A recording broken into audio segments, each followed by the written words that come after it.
Hi coders and my dear students, welcome back to my channel code with Vansh. तो पिछले video में हम लोगों ने कुछ एग्जांपल्स कवर किए थे कि आप कैसे कन्वर्ट करोगे इनफिक्स एक्सप्रेशन को प्रीफिक्स या फिर पोस्टफिक्स में। तो इस वीडियो में भी हम एक और एग्जांपल देखेंगे, क्योंकि जितने एग्जांपल आप करोगे आपके लिए उतना ही बेहतर रहेगा एग्जाम में। तो बेसिकली इस वीडियो को हम लोग स्टार्ट कर लेते हैं। पिछले वीडियोस आपको देखने हैं मेरे डिस्क्रिप्शन और ऊपर आई बटन पे आपको लिंक मिल जाएगा। तो वीडियो को स्टार्ट कर लेते हैं। तो इस एग्जांपल को देखो आप लोग ध्यान से। सबसे पहले आप क्या करोगे, आप चेक करोगे कौन सा एक्सप्रेशन है, क्योंकि यहाँ पे क्या लिखा हुआ है आपको, convert following expression to polish notation. जैसा कि हमको पता है वो एक्सप्रेशन कौन सा है, आपको ये डिटरमाइन करना पड़ेगा। तो देख के ही आपको समझ में आ जाना चाहिए कि ऑपरेटर बीच में है, तो आपका एक्सप्रेशन कौन सा है, इनफिक्स एक्सप्रेशन। ठीक है, इतना तो आपको समझ में आ रहा होगा। दूसरा, आपको चेंज करना है पॉलिश नोटेशन में। पॉलिश नोटेशन का मतलब होता है प्रीफिक्स एक्सप्रेशन। ठीक है, दोनों का नाम सेम ही है, कंफ्यूज मत हो जाना एग्जाम में। तो आपको बेसिकली इनफिक्स टू प्रीफिक्स से चेंज करना है। ठीक है, अब हम लोग स्टार्ट कर लेते हैं। तो सबसे पहले, जैसे कि आपको पता है, जो रेगुलर मेथड है, जैसे आपको मतलब आना चाहिए वो मेथड सॉल्व कर देता हूं, उसके बाद हम लोग एज्यूम वाला जो मेथड है वो सॉल्व करेंगे। ठीक है, तो सबसे पहले देखो मेरे पास कौन कौन से ऑपरेटर है। एक प्लस है, मल्टीप्लाई, माइनस और डिवाइड। इसमें से आपको प्रेसिडेंस चेक करना है। तो मेरे पास सबसे हाईएस्ट प्रेसिडेंस किसकी है, मल्टीप्लाई और डिवाइड। दोनों की प्रेसिडेंस सेम है। एसोसिएटिविटी चेक करूंगा मैं। एसोसिएटिविटी क्या है, लेफ्ट टू राइट है दोनों की। तो लेफ्ट में जो भी पहले आएगा मैं उसको सॉल्व कर दूंगा। ठीक है, तो देखो बाकी का जो एक्सप्रेशन है उसे मैं एज इट इज लिख रहा हूं। तो देखो मैंने लिख दिया ए प्लस, अब मुझे सॉल्व क्या करना है, बी इंटू सी। बी इंटू सी का प्रीफिक्स आप लिखने जाओगे तो क्या होगा, मल्टीप्लाई आगे ले लिया मैंने और बी और सी को साथ में जोड़ दिया।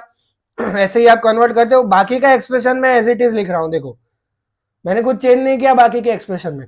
ठीक है, अब नेक्स्ट देखो मेरे पास कौन सा ऑपरेटर है, डिवाइड है, जिसकी प्रायोरिटी सबसे हाई है। तो मैं डिवाइड को सॉल्व कर दूंगा। तो मैंने क्या लिखा, ए प्लस, ये जितना भी है वो मैं एज इट इज लिख रहा हूं, मैं सिर्फ डिवाइड को सॉल्व करूंगा। अब डी डिवाइड बाई ई का प्रीफिक्स करना है आपको। तो डिवाइड को आगे ले लो, डी और ई को साथ में जोड़ दो, ये उसका प्रीफिक्स हो गया। ठीक है, नेक्स्ट अब मैं क्या करूंगा, मेरे पास कौन से ऑपरेटर है, दो ही ऑपरेटर है अब, प्लस और माइनस। ये मल्टीप्लाई डिवाइड को आपको वापस से कंसीडर नहीं करना है, मैंने आपको बोला था। इसको आपने सॉल्व कर दिया है तो ये एक पूरा ऑपरेंड बन गया है। ठीक है, आपको पता होगा। तो प्लस और माइनस दो ऑपरेटर है मेरे पास, दोनों की प्रायोरिटी सेम है। एसोसिएटिविटी चेक करो, उसकी क्या है, लेफ्ट टू राइट है। तो लेफ्ट में जो पहले आएगा उसको सॉल्व करूंगा मैं। तो ए प्लस वाला, एडिशन वाला मैं पहले सॉल्व करूंगा। तो ए प्लस स्टार बीसी, अब ये जो स्टार बीसी है वो एक मेरा पूरा ऑपरेंड है। ठीक है, आपको समझ में आ रहा होगा। तो ए प्लस और ये जो पूरा ऑपरेंड है वो, तो प्लस को मैं आगे ले लूंगा और ए और स्टार बीसी को मैंने साथ में जोड़ दिया, और बाकी जितना भी एक्सप्रेशन बचा है मैंने उसको एज इट इज लिख दिया। ठीक है, ये आपको समझ में आ रहा होगा मैं क्या कर रहा हूं। अब मेरे पास एक ही ऑपरेटर बचा है, माइनस। तो मैं माइनस को अगर आगे ले लूं तो ये जो मेरा है वो एक पूरा ऑपरेंड है, क्योंकि मैंने उसको सॉल्व कर दिया ऊपर। ठीक है, और ये एक पूरा ऑपरेंड है। तो अगर माइनस, एक ही ऑपरेटर बचा है, प्रीफिक्स कन्वर्ट करूंगा, माइनस को आगे ले लो, बाकी जितना भी है उसको एज इट इज ही लिख दो। मैं कुछ भी यहाँ सॉल्व नहीं कर रहा हूं, पीछे से सिर्फ डिवाइड और डीई को साथ में चिपका दो बस। तो ये रहा आपका आंसर। अब हम लोग एज्यूम वाले मेथड से सॉल्व कर लेते हैं। मैं इसको हटा देता हूं अभी के लिए। तो देखो हमने चेक कर लिया, डिटरमाइन कर दिया कौन सा एक्सप्रेशन है, इनफिक्स एक्सप्रेशन है। अब इसको आपको स्टार्ट करना है, सॉल्व करना है। तो ऑपरेटर प्रेसिडेंस चेक करो, मल्टीप्लाई और डिवाइड की सबसे हाईएस्ट प्रायोरिटी है। तो आप क्या करोगे, एसोसिएटिविटी चेक करोगे, क्योंकि दोनों की सेम है। एसोसिएटिविटी चेक किया, लेफ्ट में कौन सा आ रहा है, पहले मल्टीप्लीकेशन, तो मैं सबसे पहले उसको सॉल्व करूंगा। तो मैंने क्या किया, ए प्लस बी इंटू सी का प्रीफिक्स, मल्टीप्लाई आगे आ गया, और बी और सी, सॉरी, मल्टीप्लाई मैंने आगे ले लिया, बी और सी, और बाकी का जितना एक्सप्रेशन है मैं उसको एज इट इज लिख रहा हूं। ठीक है, अब मैंने ये क्या किया, मैंने कंसीडर कर लिया let star B C is equal to X. ठीक है, तो अब मैं अगर पुट करूं यहां पे, तो A plus X minus D divide by, ये मेरा एक्सप्रेशन बन गया। अब मेरे पास कौन सा ऑपरेटर है, डिवाइड है, तो मैं डिवाइड को सोल्व करूंगा। तो A plus X minus D divide by E का क्या आएगा, प्रीफिक्स एक्सप्रेशन, डिवाइड को आगे ले लो, डी और ई को साथ में। ठीक है, और यहीं पे मैं लिख देता हूं कि let divide of D E is equal to Y. ठीक है, मैंने इसको कंसीडर कर लिया एज वाई।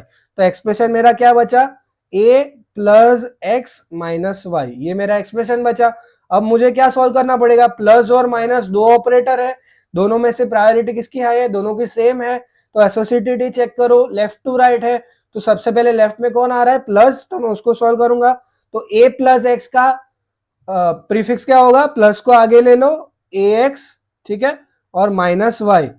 अब देखो जो है आप इसको भी कंसीडर कर सकते हो, मैं लेट सपोज प्लस ए एक्स को जेड कंसीडर कर लू, लेकिन होगा क्या, आप जेड को कुछ ना कुछ मतलब इसको कुछ ना कुछ कंसीडर कर ले हो, लेकिन आपके पास ऑलरेडी एक्स है जिसको आपने कुछ ना कुछ कंसीडर किया हुआ, तो क्या हो जाएगा, ये सब्सटीट्यूशन करने में बहुत चैलेंजिंग हो जाएगा। लेकिन फिर भी मैं आपके लिए सॉल्व कर देता हूं।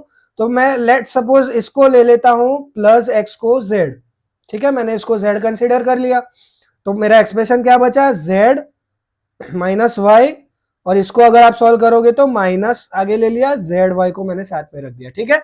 अब मैं इसको हटा दे रहा हूं एक बार के लिए। अब देखो यहाँ पे क्या होगा, अब ये सब्सटीट्यूशन में आपको यहाँ पे फिर ध्यान देना पड़ेगा, क्योंकि पहले जो एक्सप्रेशन थे वो तो छोटे एक्सप्रेशन थे, इसलिए आपको समझ में आ जा रहा था, लेकिन यहाँ पे क्या हो रहा है, सब्सटीट्यूशन के अंदर भी सब्सटीट्यूशन हुआ। देखो कैसे, मैं आपको बताता हूं। अब आउटपुट आपका आया नहीं जैसे कि आपको पता है, तो आपको z और y को जो वैल्यू आपने एज्यूम किया था वो आपको पुट करना पड़ेगा। तो देखो मैं पुट करूं अगर, तो मेरा आंसर क्या आएगा, माइनस मैंने लिखा है, z को मैंने क्या कंसीडर किया है, देखो z को मैंने कंसीडर किया है प्लस ए एक्स, ठीक है, और y को कंसीडर किया है डिवाइड डीई। अब देखो अब यहां पे भी आंसर नहीं आया हुआ है, क्यों, क्योंकि आपने x को भी कुछ कंसीडर किया हुआ है, तो समझ में आ रहा है सब्सटीट्यूशन के अंदर सब्सटीट्यूशन हो रहा है, तो इसलिए ये थोड़ा सा चैलेंजिंग हो सकता है। अगर आपको समझ में आ रहा है तो बहुत अच्छी बात है। तो मैं x को भी अगर पुट कर देता हूं उसकी वैल्यू, तो माइनस प्लस ए, और x को क्या कंसीडर किया था, multiply B C divide D E. तो ये है आपका आंसर, आप उसके साथ कंपेयर कर सकते हो, आपको पता चल जाएगा दोनों का आंसर सेम ही आएगा, ठीक है। तो अब आपको समझ में आ गया होगा, मैंने इनफ एग्जांपल्स को कवर कर लिया है जिससे आपको सारे केसेस एक साथ समझ में आ जाए। आप दोनों में से जो आपको सुटेबल लगता है वो मेथड को आप सॉल्व कर सकते हो। तो इस वीडियो में अभी के लिए इतना ही था, नेक्स्ट वीडियो में हम और भी सारे टॉपिक्स को कवर करेंगे। तो अगर आपको वीडियो अच्छा लगा हो आप एक लाइक कर सकते हो, शेयर कीजिए अपने दोस्तों के साथ, और सब्सक्राइब भी जरूर कर सकते हो अगर आपको ऐसा ही कंटेंट आगे भी देखना है। तो मिलते हैं अगले वीडियो में, तब तक के लिए टेक केयर।